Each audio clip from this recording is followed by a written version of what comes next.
Yes guys, welcome back to the FPL Fan Show. My name is FPL Nacho and I'm delighted to be bringing you guys a heap of new series this week. Kicking off with this new video, going to be discussing the previous game week just gone, looking at those underlying stats, those overperformers, those underperformers, and getting a general recap of the players that you guys should be targeting. And of course, with so many players already making their transfers, I'm going to be reviewing the current popular transfers in and out ahead of game week 9, going to be ranking them and telling you the ones to avoid and possibly the ones to bring into your game week 9 squads. So of course guys, if you want to support the channel, be sure to hit that like button if you enjoy the video of course, smash that subscribe button and hit that notification bell so you don't miss any future videos. As I mentioned, with new series dropping, you don't want to be missing a thing. So without further ado, let's get started. Okay guys, so first up we're going to be looking at the Game Week 8 Overperformers for this weekend just gone, and I've collected a list here using Fantasy Football Fix's Opta Stats Sandbox. Guys, if you haven't checked out already, Fantasy Football Fix, unbelievable platform, providing some unbelievable data, and this one in particular is one of my favourites, the Opta Stats Sandbox. And what I've done here is I've selected about 7 or 8 players who are significantly the highest overperformers for Game Week 8. And don't shoot the messenger here, guys, these are just the stats talking. Don't be shooting me. So first up is going to be Firmino. Now, scored 20 points, of course, a hat-trick against Watford. Had an expected FPL points of 12.82. Now, there is no kidding around here. 12.82 expected points is a joke of a game week and a phenomenal return. But it's clear to see that the discrepancy between his expected FPL points and his actual FPL points is quite a difference. But nonetheless, a brilliant performance by Firmino, and clear when you look at his XG there of 1.65 that he was in brilliant form. And it was clear that Liverpool created so many chances for him. I think he had an accumulation of maybe about 20 yards total of all 3 goals out from the box. So real clinical finishing for Firmino, and a bit of a salty game for those Jota owners who could have been for Jota owners. But as we can see there, that's a bit of a funny one there, because of course, while Firmino did score 20 and an expected FPL points of 12.82, he still did exceed that, but unbelievable stats there for Firmino. And is he going to stay in this Liverpool team? Let me know in the comments, guys. I think he could get a bit of a run here, and Jota coming off the bench and sharing minutes in the tougher games. Chilwell second up, obviously 15 points, brilliant goal against Brentford to break the deadlock against a tricky team. They're going to be a tough cookie to crack. But obviously an expected FPL points of 6.21. Now, when we look at the stats here, you can see that he only had one shot on target, and an expected goal of 0.07. And for those who did see the goal, it was an absolute cracker. Something that you would expect to see Chilwell to score, but nonetheless, this is obviously a difficult finish, therefore the XG is low, and that is why his expected FPL points is only 6.21. And it's worth noting as well, defensively, Chelsea's expected goals conceded was 1.4. So that really goes to show how dominant Brentford were in this fixture against Chelsea. Now, that is, again, I haven't got the tab up right now, but that is a factor into why Chilwell's expected FPL points is so much lower than his actual points, because they really were lucky to keep a clean sheet in this game. But nonetheless, 15-point haul for Chilwell owners. But something to think about there. He isn't going to be getting these attacking returns necessarily all the time when you do look at an XG like that. McGinn of Aston Villa, not really want to touch on this one too much because he's not heavily owned. Obviously got a 13-point haul, but only 6.49 expected FPL points. And as you can see there, an XG of only 0.04, 0.38 XA. 2 shots, one of those on target. Again, not really somebody we're looking at right now at 5.8 million.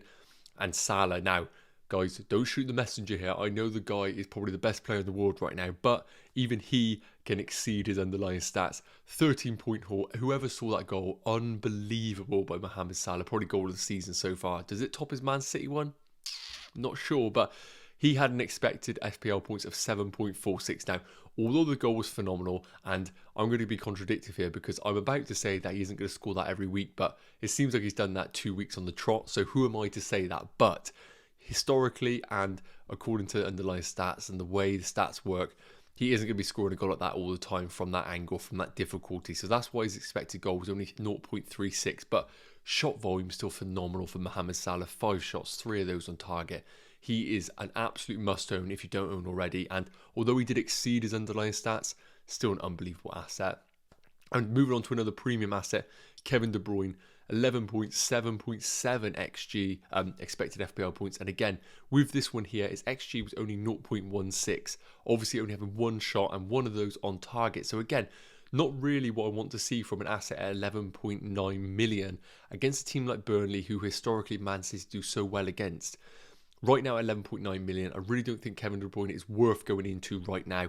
I really want to see that shot volume increase. And of course, we're only judging this off one game week, but he is only come back from injury recently. There's not too much data to take from Kevin De Bruyne right now. But for me, at 11.9 million, I would want to see a higher shot volume.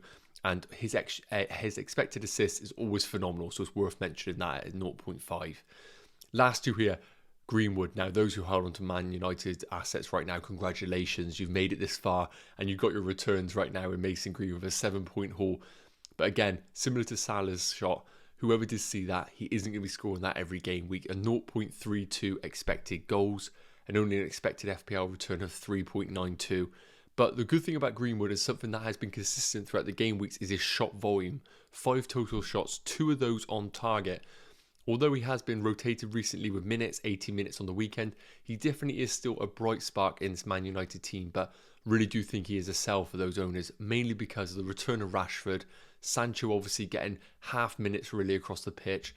I just think that right now Greenwood's minutes are going to get rotated naturally. And again, last one up is going to be Azpilicueta. And again, just to emphasise how fortunate Chelsea were to not concede a goal. 6 points he scored. Of course, congratulations to those owners who went for him. But an expected FPL points of 2.96. As we can see, they provided no attacking returns throughout that game. And I think that does go to the theory of Azpilicueta, where if he is a right wing back, he is definitely phenomenal value at 6.1 million. If he retains his spot as a right centre back, then he becomes less of a value. And Reece James, worth noting, did come off the bench. We could see him against Norwich, so that does make Azpilicueta's price point not as attractive if he is going to be playing in a deeper role in that back three. And again, as I mentioned, an expected goals conceded of 1.4 shows how lucky they were to keep that clean sheet. But nonetheless, Mendy in goal, saving the day and showing that Chelsea are still consistent with their clean sheets. And with Rudiger and Thiago Silva to return, it's only going to strengthen them. And with the coming games, you cannot be selling a Chelsea defender at all. So those are the overperformers this week. Let's take a look at the underperformers. Right guys, now we're going to be looking at the underperformers for game week 8, and to be honest with you, when I looked through the underlying stats, there wasn't too many of note that were necessarily worth bringing up for this particular video, but I've noted a few here that I think are worth bringing up in conversation. First up is going to be Janssen of Brentford. Now, as I mentioned about Chelsea conceding an XG conceded of 1.4, Brentford only had an expected goals conceded of 0.27, really showing what a phenomenal performance they had. And that is why at 8.55 expected FPL points, why Janssen has such a high ceiling in game week 8, considering he did play against Chelsea. And also when you look at that expected goals, 0.58. With Janssen, there's been discussions about how he's been fortunate for getting assists and a goal here and there for Brentford in his start in the Premier League. But it's clear to see that at set pieces, he is definitely one of the targets for this Brentford side. And if they do continue to play this direct football in the latter stages of games or throughout the game, then he definitely becomes a real target asset at 4.7 million. But I still think those wing backs are very available at Brentford, like Henry, like Pinnock coming in on that left-handed side of centre-back, are probably better options. But Janssen, seriously unfortunate not to get a big haul against Chelsea.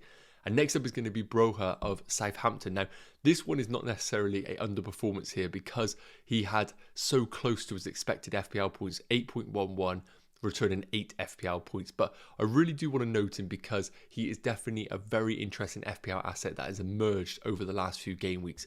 5 million, 81 minutes featured in game week 8 and 1 goal. Now, when we look at his shot volume, 5 shots, 3 of those on target, and expected goals of 0.98 is really interesting reading. Now, I know he was against a very, very weakened Leeds side with some key attackers missing, but also the likes of Ayling missing in defence. At 5 million, he does become a very, very interesting asset, especially for those who are currently sat on the likes of Adam Armstrong and Wolves' Hwang, who did pull up a blank in game week 8. Now, I think with Broha, although he is a very interesting asset and almost a shiny toy right now in FPL, it is worth noting that with the likes of Adams and Adam Armstrong, with the likes of even Redmond who could play up front, I can't see Broha necessarily being guaranteed 90 minutes week in, week out. So we definitely want to keep on everybody's watch list right now, but I wouldn't urge anybody to jump straight onto Broha as an FPL option right now. And again, I've mentioned about Brentford's defenders, and I want to put another one in there in Pinnock, just to emphasise how good Brentford were against Chelsea and why their defenders are still brilliant options going forward with the fixtures that they have. 4.6 million here, only costs a bit cheaper than Janssen. Didn't have necessarily exactly a higher XG than him, but his expected assists of 0.64, showing, as I mentioned, going a bit more further forward than Janssen, and not just necessarily on set pieces. Very unlucky not to get a higher score. Obviously, an expected FPL points of 7.41, continuing that Brentford trend, and definitely options to look forward to going forward. I've seen enough of Brentford underlying to think there is value in that team. And fourth up on this list is going to be Southampton's Elyounoussi, 5.5 million. A lot of people have touched on him as a potential option going forward. And again, another reason why the likes of Broha could be good options going forward if they have creative players like Elyounoussi sat behind him, creating opportunities for him. But in game week 8, it really was actually the individual efforts of Elyounoussi that has made him an interesting option. And expected goals of 0.89 and 3 shots really do show that he is a bit of a creative force in the Southampton team. And getting 89 minutes showing that he is a consistent game time asset in the team. Definitely one I want to keep an eye on at 5.5 million going forward. And with 7.12 expected FPL points, unlucky not to get a bit of a better haul in that game week. And last up, I know a lot of people are talking about right now is Mikel Antonio. A lot of people saying he's an essential asset. A lot of people saying that should they ship away for him right now after a blank in game week 8. Guys, I still think we need to hold on to Antonio 100% if you still have him. I would interestingly say not to necessarily buy him right now if you don't own him. I think maybe the time to go against Antonio is now. But looking at his underlying stats, still had 4 shots and expected goals of 0.54. Still stats that I do like to see. And again, playing against a tricky side in the likes of Everton, he had his matchup against the likes of Godfrey, who could match him for both strength and pace. He had a tricky game now, one that he's not going to necessarily have every game week. And look at his expected FPL points, 4.72, significantly low for Antonio standards, but again, not enough for me to be off-put selling Antonio. And I think with West Ham's difficult fixtures coming up, he still could do well going forward. But those are a wrap-up of the underperformers for game week 8. Okay guys, in this section, I'm going to be looking at the most popular transfers in and transfers out ahead of game week 9. This is a really interesting part and something I'm really looking forward to kind of delving into. It's going to be a very quick verdict on each player and what my thoughts are about them. So let's get strapped in, guys, and let's get to it. So first up, 5th most transferred out player is going to be Paul Pogba. I think less said the better here. Had a brilliant start to the season. Assists galore. I think he had like 7 or 8 in the opening 4 fixtures, but the expected FPL returns and expected assists over that period was so below what the actual output was, and now we're returning to the actual means. Now, it's worth mentioning, Pogba around game week 15 could be a brilliant option, but right now, if you do own, I think is a sell with the upcoming fixtures coming up for sure. Now, Diego Jota, 4th most sold player at 95k so far. Obviously, Jota owners being a bit hardened but right now after that Firmino hat-trick. I personally think that selling Jota is probably the best move. Now, the way I look at assets like Jota, you hold until you get the inevitable benching and an idea that rotation and consistent FPL game time is going to be at risk. And this is going to go similar to Greenwood owners who are watching right now. Now, with Diego Jota, we know that Firmino is going to get minutes 100% going forward. And I think the best thing to do is rip off that band-aid right now. Get rid of him right now and accept that he is going to get moments where he is going to get hauls. But if he is only going to be playing every other game week, you can't be holding an asset at that price point like Diego Jota over the coming game week. So he is a sell for me, and I agree with this one. Now, Rudiger is a very interesting one. 3rd most sold ahead of game week 9, 136,000 transfers out. Now, of course, a lot of owners right now are very, very gutted after the back of him missing in game week 8 off the back of the injury in the international break.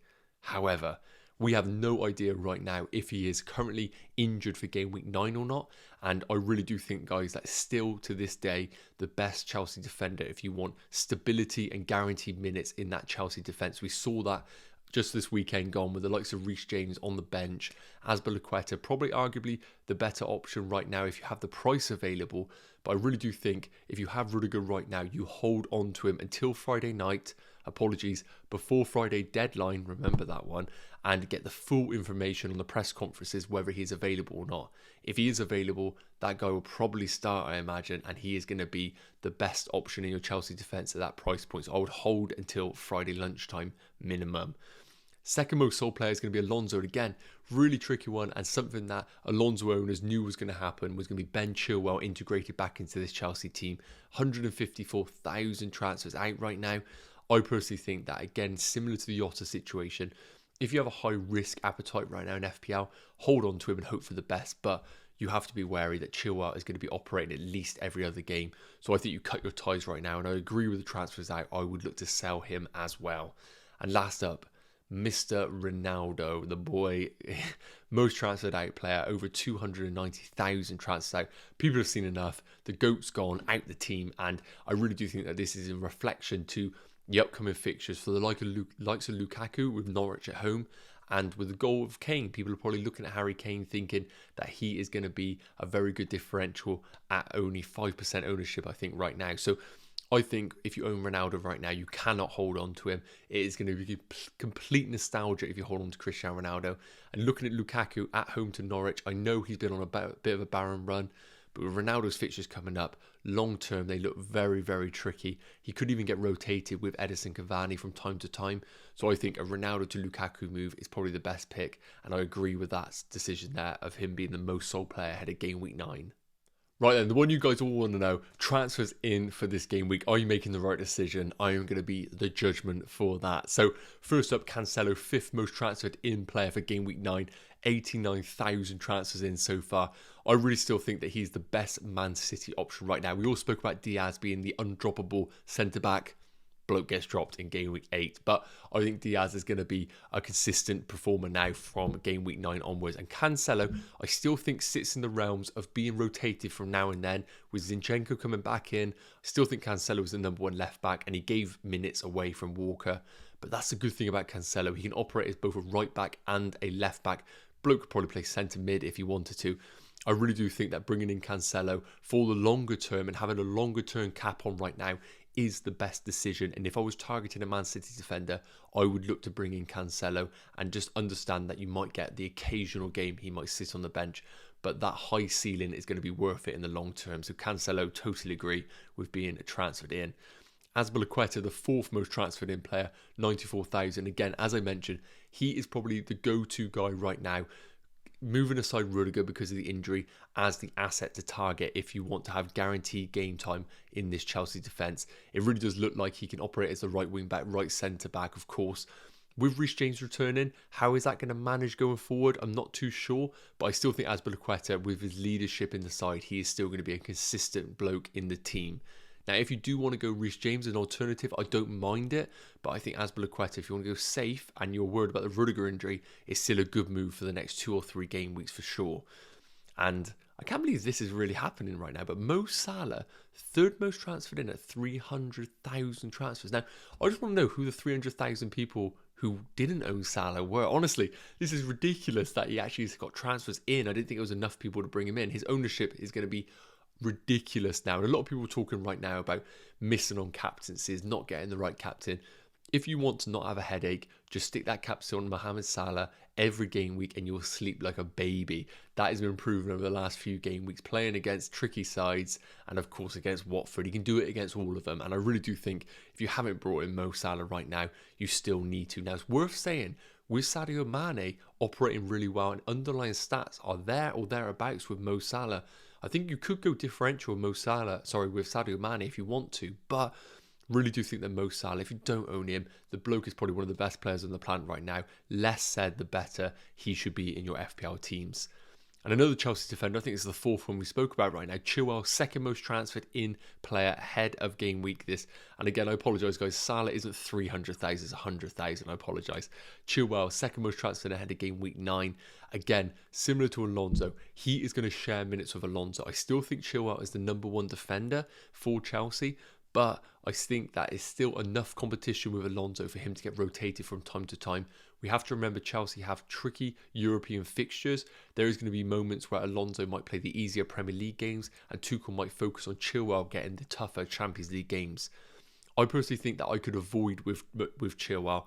I think that he is a great option going forward, and if you hold him, then you definitely should keep him, obviously going forward. But I think Chilwell is a bit of a tricky one to go for right now, and I probably would go for the Rudigers or Azpilicuetas and have that safety net rather than going for the Chilwell dilemma alongside Marcus Alonso.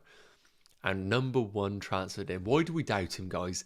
Jamie Vardy, over 200,000 transfers in off the back of that brilliant goal against Man United, sinking them. Can't believe he didn't do the celebration, the Ronaldo celebration in front of the fans, but you know, I would have bet money on that one. But Jamie Vardy really is one of those guys that completely defies the stats, and Leicester are starting to slowly turn a corner right now.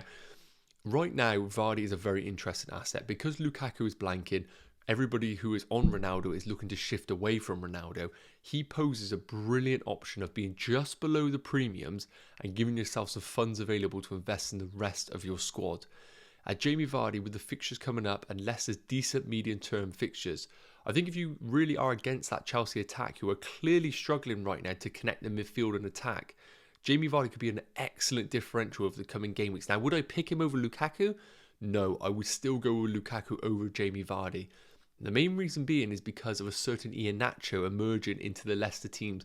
We saw him last season operating brilliantly under Brendan Rodgers in the Leicester team, slowly getting his minutes back in the Leicester side, and he could be an excellent, cheaper alternative to Jamie Vardy. But it's worth mentioning, guys, new series dropping in a couple of days. I'm going to be revealing that tomorrow, I think, where we're going to do matchups of players, and it is very exciting to compare Vardy and Iheanacho, so stay tuned for that one. But Vardy, brilliant differential, but I would prefer Lukaku ahead of game week 9.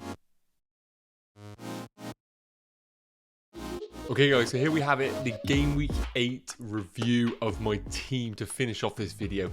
Currently sitting at an overall rank of 93,354, which is a bit of a significant red arrow of around 30k, and it's worth mentioning this team on the screen is my wildcard team. So not what I wanted off the back of a wildcard team, but of course a wildcard is a longer term perspective, not just the short term. So I'm completely relaxed about the future outcome of this wildcard team. So as I mentioned, 53 points, Rafinha not featuring at all, which was expected. He is definitely a long-term pick. And Buemo right now coming off the bench for those 2 points. And annoyingly, Livramento sitting there with those 6 points. And yes, I know Saka's got 0 points. Surely he didn't play. No. Yellow card off at halftime. Terrible performance by Saka. And I'm not sure what I'm going to be doing for Saka going forward. But again, Diaz, a bit unfortunate. I did bring him in for his guaranteed minutes. Came off the bench. Kind of thought that he would either be starting or 0 minutes. So a bit annoying that he only came on for 15 minutes. Cancelo, Trent, and the usual stuff of Salah ticking me over this game week. Going forward for the following game week, I am hoping to roll a transfer. However, with a potential injury to Bukayo Saka, and of course with the likes of Rafinha, I'm sure he's going to be back in time for game week 9. Reece James is the worry right now. I brought him in the hope that he would feature. I do think that he will get game time against Norwich, but it's going to be very interesting to see if he gets game time in the Champions League. If he does, that might worry me for ahead of game week 9. But as I mentioned, all these players being brought in are long-term holds in my eyes. Likes of Antonio potentially might be a rotation risk going forward for me, potentially if Calvert-Lewin comes back from injury. So down the line, I think the back 5 are completely locked going forward. I think Saka and Antonio are the two that potentially over the next 3 or 4 game weeks I might look to move out, depending on what other options emerge in other teams over the coming game weeks. But right now, guys, currently sat at 93k. Happy where I am right now. Obviously not happy with the red arrow. And I, of course, will be doing a video on Thursday or Friday updating on my current transfer strategy and captaincy picks over that game week. Right, guys, that's going to wrap up today's video. I hope you guys have enjoyed it. Obviously, we're starting off a new sort of series on this show. Going to be doing this every week at the start of the week, followed by the new series, which is going to be kind of like a battle versus Tekken kind of style video, where I'm going to be putting 2 players up against one another, giving you my verdict on who you should be bringing in. Looking forward to filming that later on this week. And then, of course, I'm going to be doing a confirmed team selection video / live stream at the back end of the week. So can't wait to get started with all that. So as always, guys, if you did enjoy this video, please hit that like button and smash that subscribe button. And with the videos dropping regularly now, you may want to hit that notification bell. And let me know in the comments, guys, thoughts on the team, thoughts on the style of this video. Of course, graphics going to be upgraded week on week, so hopefully this is the worst it's going to be and it's only going to get better from now on in. So guys, thank you so much for the support. Like I said, jump in the comments, let me know your thoughts and how you got on this game week, and we will talk very soon. Have a good week. Cheers.